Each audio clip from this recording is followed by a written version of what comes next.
இதுவரையிலும் வரலாற்றில் இல்லாத வகையில் தஞ்சாவூர், நாகப்பட்டினம், திருவாரூர், மயிலாடுதுறை மாவட்டங்களில் மட்டும் 6.5 லட்சம் ஏக்கரில் குறுவை சாகுபடி செய்யப்பட்டுள்ளது. இந்த 6.5 லட்சம் ஏக்கர் குறுவை சாகுபடி பயிர்கள் முழுமையும் செப்டம்பர் மாதம் துவங்கி அக்டோபர் 15 தேதிக்குள் அறுவடை முடிக்கப்பட வேண்டும். அக்டோபர் 20ஆம் தேதி வடகிழக்கு பருவமழை துவங்க இருக்கிறது.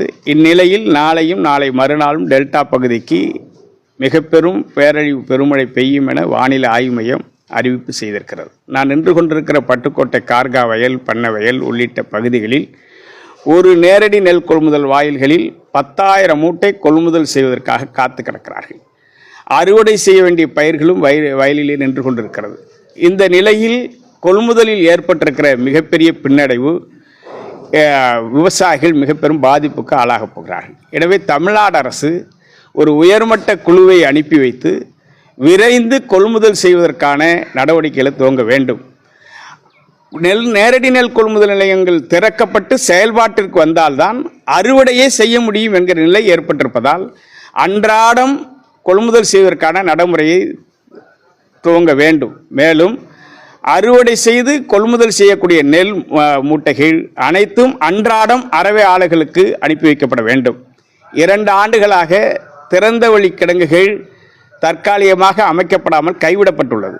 இந்த ஆண்டு அதிக விளைச்சல், அதிக நிலப்பரப்பில் குறுவை சாகுபடி மேற்கொண்டிருப்பதால் விரைந்து திறந்த வழி கிடங்குகளையும் ஏற்படுத்தி அன்றாடம் கொள்முதல் செய்யக்கூடிய நெல் அறவையாளைகளுக்கு அனுப்பியது போக மீதம் இருக்கிற நெல்களை திறந்தவெளி கிடங்குகளில் அடுக்கி வைக்க வேண்டும். மாறாக கொள்முதல் நிலைய வாயில்களில் அடுக்கி வைப்பதால் விவசாயிகள் நெல்லை கொண்டு வந்து கொள்முதல் செய்வதற்கு வாய்ப்பில்லாத நிலையில் அறுவடையும் தடைப்படுகிறது. எனவே தமிழ்நாடு அரசு விரைந்து நடவடிக்கை எடுக்க வேண்டும் என நான் வலியுறுத்துகிறேன். காவிரி டெல்டாவில் ஏற்கனவே இலவச மின்சார இணைப்புகளுக்கு விண்ணப்பிக்கப்பட்டு 50,000 இணைப்புகள் 2023 சட்டமன்ற கூட்டத்தொடரில் இலவசமாக உடனடியாக வழங்கப்படும் என்று அறிவிப்பு செய்ததை நம்பியிருக்கிற விவசாயிகளுக்கு இதுவரையிலும் இணைப்புகள் வழங்கப்படவில்லை. 2022 இந்த இணைப்புகள் வழங்கப்படாமல் காத்திருப்பட்டியில் இருக்கிறார்கள். உடனடியாக அந்த மின் இணைப்புகளும் வழங்க வேண்டும் என வலியுறுத்துகிறோம். சார், தொடர்ந்து இந்த பட்டுக்கோட்டை பகுதி பேரவை தொடர்ந்து இந்த பிரச்சனையெல்லாம் நடந்துகிட்டு இருக்கு. இதை உங்களை அடுத்த கட்ட நடவடிக்கை நீங்கள் என்ன சார் பண்ணுறீங்க?